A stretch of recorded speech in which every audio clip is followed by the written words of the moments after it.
For early access to new episodes and other exclusive content, go to patreon.com/MiharuTheFox. Hey guys, it's Miharu and welcome back to SpyroCast. This is episode 44. And today I have another returning guest, someone who also hasn't been on in, 7 years or so. Introduce yourself. Hello, it is I, Mark the Stripey Skunk, or also known as Stripe, or formerly known as Zookstar1000 on YouTube.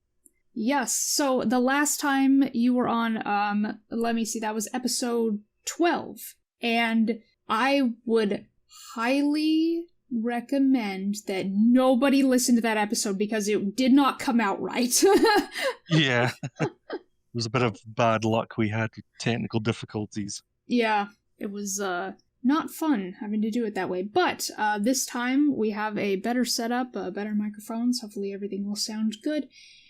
And yeah, so let's start out with the first question. What have you been up to since you were last on the show? Well, I've just been mainly focusing on my art. I'm a furry artist, and I've mainly been writing my OCs and doing other stuff. And I'm sure some of you may know that I collaborated with an animator called the Iron Gauntlet, who did an animation short of my OCs Benson and Ruby, and Miharu here actually provided the vocals for Ruby.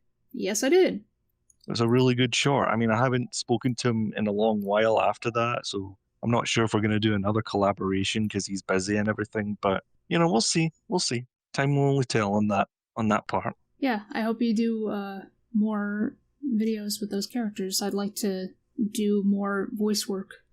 Oh yeah, definitely. But for now, I'm just mainly focusing on the art itself. I mean, I mainly do traditional art, and I'm not exactly what you call the best artist. I'm pretty amateur as far as artists go. But I am aiming to improve every day I draw, and just making sure I draw to the best of my ability.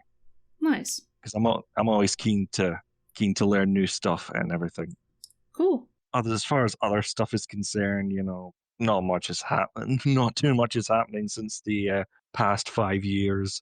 So yeah, I know a lot of people may remember my old YouTube videos, but I'm not a YouTuber anymore. I did consider making reviews again at one point, but I never really followed through with it because last time video making was just getting too tedious for me. So I just figured art is just a bit more my niche now. Yeah. And it's a niche that I am proudly in. I should know now since I turned 30 last year. God Almighty. Welcome to the 30s club. Yeah, the 3-decade club.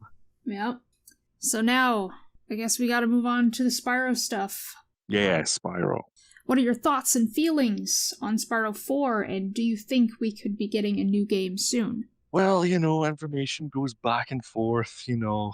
It's hard to tell which is legit and which isn't, but I do think there may be something in the works, but they sure are taking their sweet time out of it because how long has it been since Reignited was released? Since it was 2018. Oh yeah, oh god. Yeah, because now a fourth game is like very overdue now, and I don't know what they're planning specifically. Like I don't know what company is like at the forefront, but let's hope now that Spyro won't just be playing second fiddle to Crash, because that has gotten really annoying. Yes. Yeah, I just hate that because like I know the two franchises are like closely associated, but at the same time they've got to stand on their own 2 feet. And I feel like Crash has been getting that more often than Spyro, and I feel that's very unfair. Yeah. The Spyro series has meant a lot to me, and I think like the original games, the original PS1 trilogy is probably the game trilogy that means a lot to me the most when it comes to gaming, because they're like comfort food for me. Yeah. And I guess to an extent some of the later games as well, like some of the GBA games, well, not Spyro Orange obviously, but and Season of Flame and Attack of the Rhinox I think are very underrated. Mm-hmm. Season of Ice I can understand people not liking, but even though I do enjoy that one, but not as much as Flame or Attack of the Rhinox. Yeah. And as poorly developed as it is, I do have a somewhat soft spot for Enter the Dragonfly as well. And call me crazy, but I would rather play Into the Dragonfly over the Legend games any day. I can understand that. I would probably say the same thing. At least I would play it over the Eternal Night. Not so much the others. I'd probably still say I prefer Dawn of the Dragon, because that one's good. And the last time that I played A New Beginning, it was pretty fun, but that's because I was using cheats, of course. To be fair, I haven't played Dawn of the Dragon like in a long time because there was a part where I just got lost and I just stopped playing. So I think it was in like the Avalar hub world. Oh, yeah. So there was a certain like puzzle or fetch quest I was having trouble with, and I just got frustrated and then just stopped playing.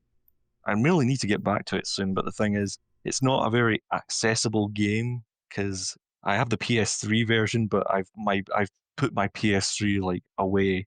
I still have it, but it's just setting it up, and I just don't want to set it up and take up more room in my bedroom, for one game. Yeah.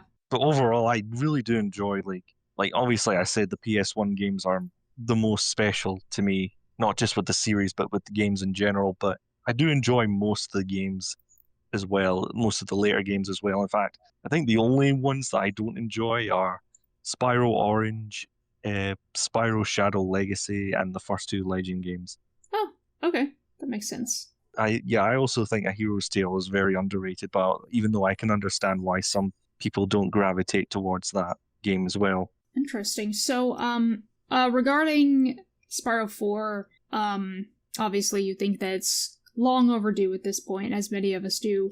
But how long do you think it's going to be before we get some, like, concrete news on it? It's hard to say, really. I think once they've developed enough of a concept, at least once they've fully fleshed out the concept for their game, then they're gonna showcase it at like some like game show, like I don't know, E3 or whatever. But I think that's gonna be the point where something will be leaked. Okay. But only time will tell on that front. Yeah, because it's been a really long time since we got our first little hint at it, and then nothing really has happened since then. Yeah, I don't know why they're being so secretive about it, if they are being very secretive about it, but maybe they're just waiting for the best moment to give us the big surprise. Yeah, well, I heard it's going to be big and ambitious. Well, we'll see how they go with it, because big and ambitious is quite the way forward for Spyro. I mean, they probably have to be, because like they can't just like make another Spyro 3, because Spyro 3 is like a game that is very hard to follow upon. Like it's one of my favorite games of all time. So trying to fill in the shoes for that is going to be tough. So I'd rather they do try to do something different, as long as it's as long as it's something like Crash 4, where they're using the formula, but they're going with new directions with it. Well, Yeah. at least new directions that fit with the formula and don't drag it to its limits.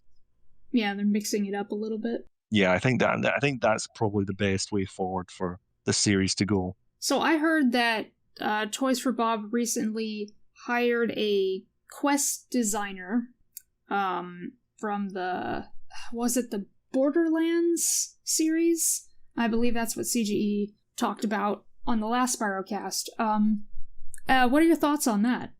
Well, I am not really familiar with Borderlands, so I don't know how to react to that, to be honest. Like, let's say hypothetically that this quest designer was hired to work on Spyro 4. Like, having a mission structure similar to Borderlands or a kind of Western RPG sort of thing, how do you think that would work for Spyro? Oh, well, would it also be like open world or something? Probably. Like, let's say like semi-open world or something like that.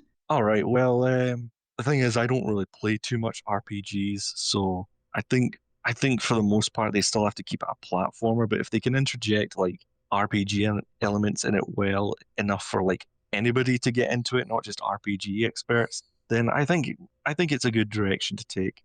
I think it's fine enough. Cool. So, what are some of the most important things that you think the next game should have? What are the things you want to see the most? Well, I I've already said that Spyro 3 is my favorite, and that game is and it has its like more playable characters than Spyro himself. So I think maybe not do it to the extent that that game did it, but like bring like maybe Hunter or definitely Bianca as a playable character. I think those two, along with Spyro and maybe Sparks and maybe one of the animal buddies, maybe, but I think Hunter and Bianca definitely have a lot of potential for like gameplay. Mm-hmm. Because like with Bianca, you could do like different spells, and that can definitely lend itself to like a lot of creative platforming and creative challenges and level design. Yeah, it really could. I definitely want to see her as a playable character. And then Hunter, you think it would just be the same as a Hero's Tale or similar? But also make it more polished because Hunter in A Hero's Tale, he's not bad to play as, but he can feel a bit stiff and clunky at times. So yeah, definitely do what A Hero's Tale did, but improve on it and polish it. Yeah. All right. Well, that's pretty cool. I'm not sure what they would do with Sparks. I'm not sure if they would make him playable. I don't know if they would just do the top-down shooter thing or maybe do something else. But only time will tell if they are doing that. Yeah, I'd rather not have the Sparks levels return. I definitely don't like those. I mean, I don't dislike them, but they're definitely not my favorite part of Spyro 3. I mean, they're only beneficial because you get like upgrades for Spyro himself afterwards. Yeah. I love the box breaker. That is a criminally underrated ability. Yeah, I never really get to use that though because I'm always like already 100% the game because I always do Sparks' World and Midnight Mountain last. Yeah, me too. I always save them all for last. Yeah, because I feel like that's just the better way to do it in my opinion. Unless you really want the world Atlas warp ability, so you can go back to like other levels you haven't fully completed yet. Yeah. Of course, that's not really. Of course, you can't really do that in Reignited because they give you that from the start. Mm-hmm. So, what's your stance on returning characters? Like, other than Hunter, Bianca? Well, I definitely think that Ember and Flame could definitely use like a fleshing out because in the games that they appeared in, A Hero's Tale and Shiva Legacy, they were just background characters with very little substance to their personalities. So I think they definitely have potential to be fully fleshed out as characters and maybe give more of the lore of the dragons as well to the game. But in terms of villains, I definitely don't think Ripto should return because if they do it, then Ripto's just going to end up being nefarious from Ratchet. Yes. I think the best way to go is to create a new villain because, like I said, they could expand the lore. If they could expand the lore, then and expand the world building, then a new villain is definitely the way to go, in my opinion. I'm not sure what the hypothetical villain would be exactly, but that's just my opinion that they should just make a new antagonist. Yeah, I think so as well. Yeah. Recently, I asked my audience what kind of new villain they would create, and a lot of people said either an evil knight, another mythological creature, or some kind of supernatural being, like a wizard or fairy or vampire. Interesting. I think a vampire would make it too like horror or Halloween like. So, I mean, you could make it work, but that's not the first idea I had in mind for a new Spyro villain. Yeah. I think like for a mythological kind of creature villain, I would like to see a griffin maybe. A griffin, yeah. People said that. Yeah, I think that one has a lot of potential for what they could do with a villain. And plus, I don't think we have actually seen like a griffin in Spyro yet. I mean, I could be wrong, but yeah, I definitely don't think I've seen it done yet in the series. No, we haven't. Yeah, I'm not sure what another mythological creature could be, but there's definitely more ideas for that when it comes to like boss fights and stuff. Yeah. As well as just like regular enemies. Yeah, a lot of people were saying griffin. Personally, I was thinking like maybe a phoenix. Oh yeah. Because I feel like phoenix and dragon goes better together. Oh, right. Yeah, yeah, yeah. That kind of makes me think they could do something like the Firebird from like Fantasia 2000 and do like a Phoenix bird monster or villain like that. Yeah, well, that'd be super cool. Yeah, yeah, that would definitely lend itself to like a fun boss fight, an epic one as well, Yeah, that would definitely look cool. especially for the final boss. Right. But I do like the evil knight idea because of the knights and dragons like that goes together as well. So I think that's why a lot of people had that idea. But I guess it might be a little hard to do that because like with humanoid characters in the series, like it's very hit and miss. Like you don't get a lot of them, and when you do, it's kind of weird. Um, Yeah. so I don't know if when people are thinking knight character, I don't know if they're actually thinking human or just some other kind of creature that happens to be a knight. Like a lot of people are saying like dragon slayer kind of thing. I was thinking that it could be like an evil spirit that's possessing like a knight's armor. Yeah, Think of it like an expanded like villain based on like the night enemies from Haunted Towers. from Haunted Towers. Yeah, that would be cool. Yeah, Maybe controlled by the wizards. yeah, it's weird because I mean, well, then again, Spyro has always been like a fantasy world full of colorful creatures, and I don't think it's out. I don't think it's out there to put humans in them. They just wouldn't be the dominant species Yeah. because I mean, they had like the druids and magic crafters, even though many people mistaken them for like birds. And I mean, I guess I always thought that the enemies in like Clifftown were kind of human, but then again, they were just blobs. They were just like orange blobs in the PS1 game, and I guess to an extent, reignited. So I guess maybe they weren't meant to be humans, but you could never tell. Sometimes Yeah. with Spyro One's more subtle designs. Yeah, with the humanoid characters, it's always really hard to tell. And they gotta look fantastical and not too human. Yeah, I would say don't make them like Pixar looking humans. That would definitely feel out of place. Oh, yeah. Please don't do that. Although some people really didn't like how, Handel and Greta looked, like in Reignited. But I'm Yeah, like, what else are you gonna do, really? Because, like, with the older graphics, like, it's clear they were supposed to be human. At that point, I don't know if there was much room for like playing around with that because like with those characters, you probably wanted to make them look as human as you could get while still kind of remaining true to the style. yeah, and like Toys for Bob were already like making like creative liberties, so I think that was the best they could have done without making them look too close to a Pixar looking human. Yeah, Plus, the proportions weren't really that different. Maybe the heads were a little bit smaller, but that's about it, really. right. But yeah, I definitely don't want to see something too Pixar-ish or DreamWorks-esque Yeah, when it comes to like a human character. Just like, yeah, that's definitely not what I want when I hear Evil Knight. Like, yeah, me neither. I think if they're gonna do an evil knight, then yeah, I think maybe it could be like an evil spirit possessing it, or maybe just some other creature like in like a knight's armor. yeah. Someone also said like Headless Horseman, which I think would be cool. Oh yeah, that would actually be really cool. I mean, maybe if not for like a main villain, maybe for a boss fight, that would for like a spooky themed level, that would actually be really sick. Right. And in that case, you could also do the vampire Oh yeah, exactly. Yeah. if you had like a one boss. Well, either that or maybe as like regular enemies, or you could do both. You could have vampires as like the enemies, and then one for a boss fight. Yeah. I mean, you could totally do vampire because like they'd probably do a thing where they turn into like some like giant vampire bat and that would be kind of like Scorch. So, it's similar. Oh yeah, and I was also thinking like maybe a Medusa kind of villain. Oh. Yeah. Well, again, if not for a main villain, then also for a boss fight, because that has like potential as well. Yeah, it does. Especially since what was that?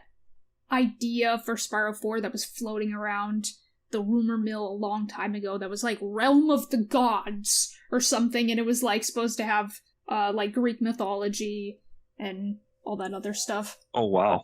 I never heard that before. Yeah, that was one of those old rumors. Oh wow. I mean you could they already have like fauns and satyrs, which are based in Greek mythology, so yeah, they could take more ideas from that as well. Yeah.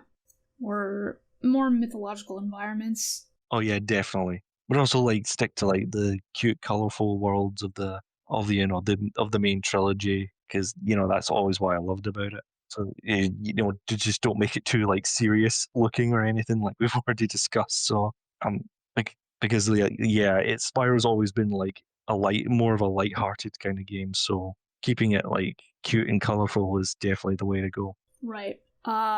If you were to create a brand new homeworld for the Spyro series, what would it be? Oh, I've had many ideas for that, but I'm trying to piece it all together. I remember, it's funny. I remember coming up with like a fifth homeworld for like Spyro 3. It was called Dawn Castle, Oh. where it was basically like where the sorceress is, because we never really interact with like where the sorceress is. So I just came up with that idea, and then I came up with like levels. Like there was this one called Cheetah Highlands, and it was like, oh, here's where Hunter's ancestry is.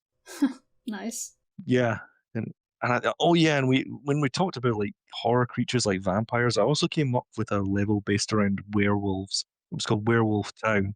Ooh, that'd be cool. Yeah, definitely. And it had like enemies, like obviously the werewolves, but also ghosts and stuff. Like I definitely want to see something like that in like a gothic kind of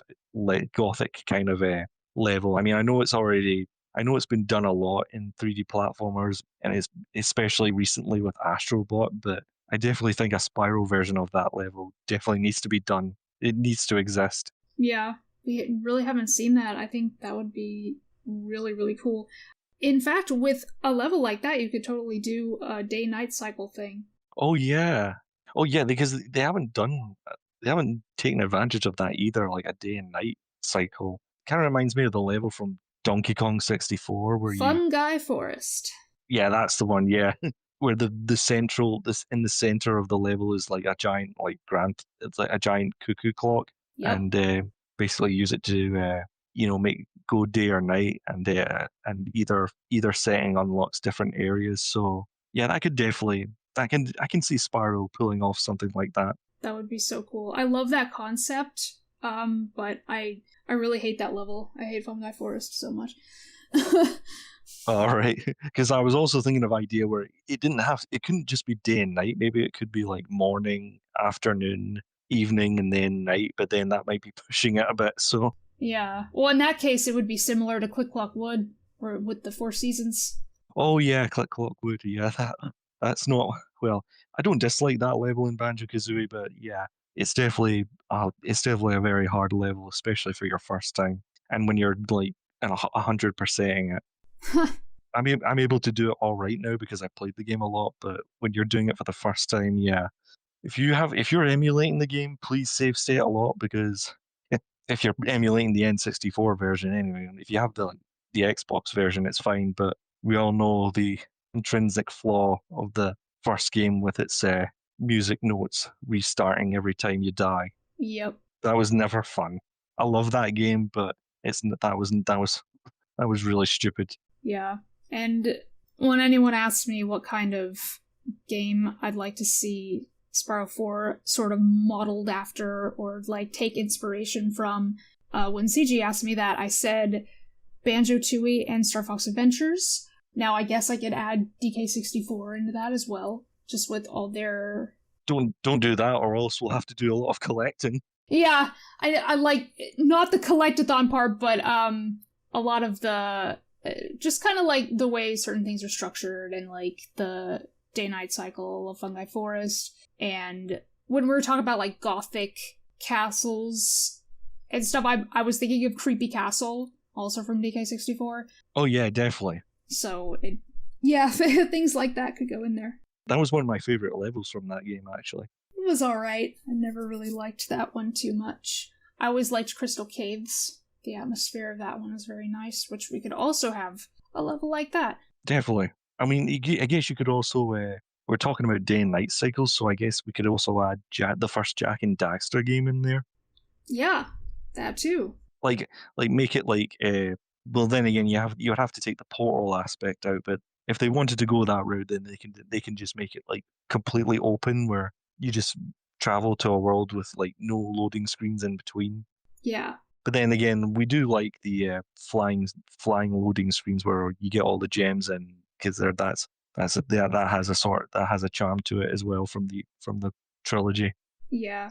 I still want those loading screens. Maybe what they could do is have those loading screens between like home worlds, but the home worlds are all full of like interconnected levels. Oh yeah, I'm not sure how they would implement speedways though. True, that might be a little hard because I still want the portals to stick around because it's such an iconic part of the Spyro structure. Yeah, and it adds like a magical aspect to it, because like you look at a portal and you see the skybox and everything. That is a part of like what makes Spyro charming. I mean, at least in the original PS1 trilogy, because you can't see them very well in Reignited. Well, like I said, I enjoy most of the later games post Insomniac, but yeah, there's definitely still some untapped potential left for like a brand new game. And like they already have like a huge amount of inspiration to take from. So there's definitely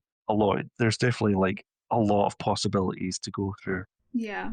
What are your thoughts on Cinder in the game potentially? Hmm, I don't know. I mean, that it could be interesting. She's already kind of like a dark character, so maybe that could be implemented into the story a little bit.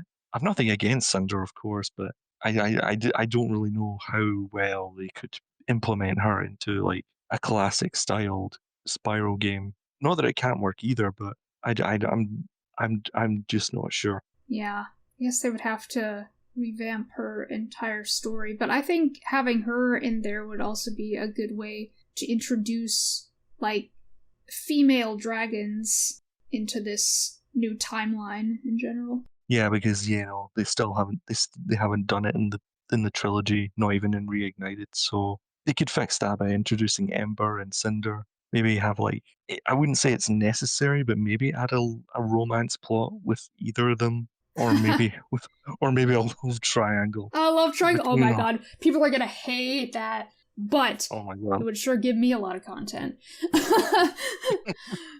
Well, there you go. Something of substance to talk about, especially with Ember. Like honestly, I would love that. Yeah, but at the same time, if we're gonna introduce like new female dragons, to show that there are more female dragons, I think maybe a romance plot isn't the best idea, because you wanna give them like their own character and not have them depend on the whole romance, in love with Yeah. the male protagonist thing. So Yeah, I definitely wouldn't want them to like focus on it too heavily. Maybe like tiny hints, subtlety, yeah. yeah, definitely. But but for the most part, just give them their own personality and whatever character arc they may have to go through if they're going to go that far. Yeah. Or they could pull a rivet and just introduce a brand new female character that everyone loves, like right off the bat, and it's suddenly Spyro's best love interest ever, and everybody forgets that Cinder exists. Yeah, even though I don't really ship Rivet with Ratchet like at all, because they're supposed to be like dimensional counterparts, so it's kind of weird in a way. And people would argue with you on that. Well, come at me. I'm ready. I'm here all day. But how much do you want to bet that when we get that trailer for Spyro 4, they're going to show, if not Cinder, like some new female character or whatever, and people are just going to be making fan art within the first 5 seconds? Oh, that is like normal now for like our pop culture. Whenever they just one shot of a character, and all of a sudden it's drowning in fan art within like within the next day. Yeah. It happened for Rivet. It happens for like everything, not just in games, but like for like movies and TV show, animated movies and TV shows. So like I still remember when Zootopia was announced. Like just one trailer, and Nick and Judy were already getting like so much fan art within the next day. I'm so prepared for a new furry girl, and everyone's like, "Oh, gotta draw." Oh yeah, and a female dragon, a female furry girl. I'm all for it. Come on, it'll give me some more art to draw. That's for sure. Yeah, I think it would probably be best if it was Cinder though, and not like an entirely new female dragon, because everyone. I mean, it would be fine. I mean, I'd be okay with it, but everyone would be like, you could have just brought in Cinder, and they'd probably be complaining and be like, oh, come on.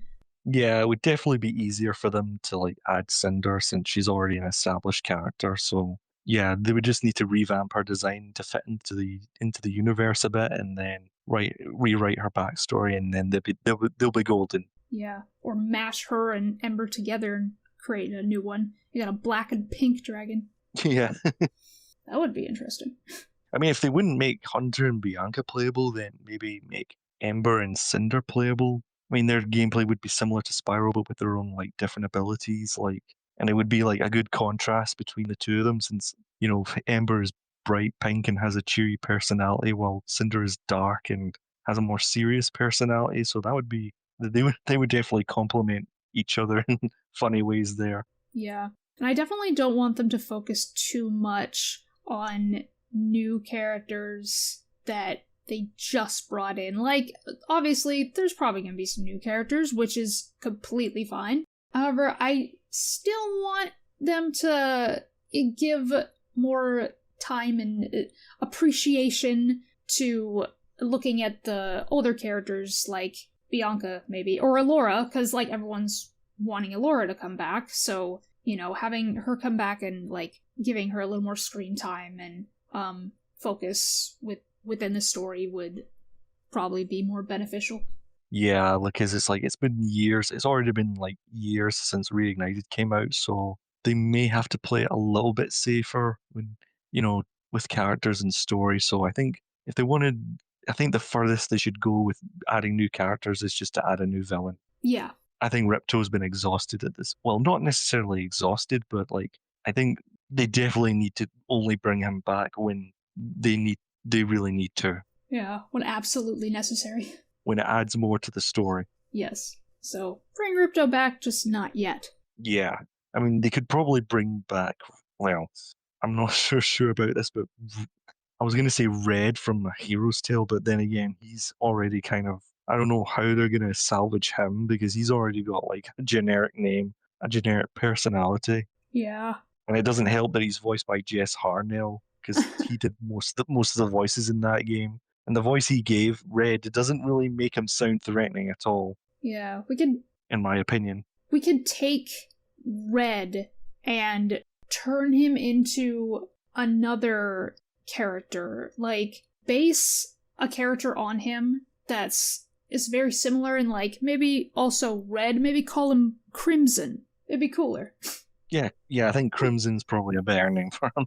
Yeah. Even though it's still named after a color, but it's still more.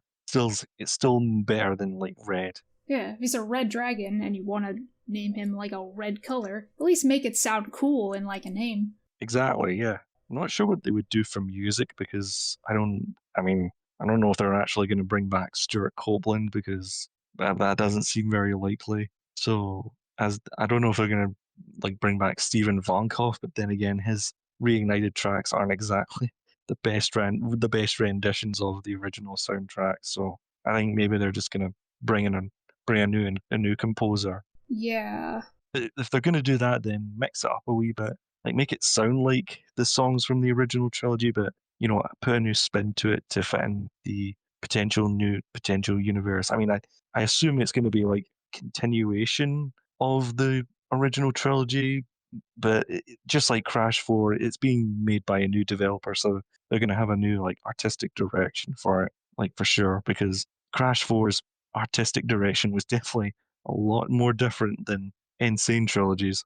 Yeah, speaking of composers, something that Mark and I said a long time ago, we tossed around the idea of maybe it could have been, what was his name? Nick Tremblay?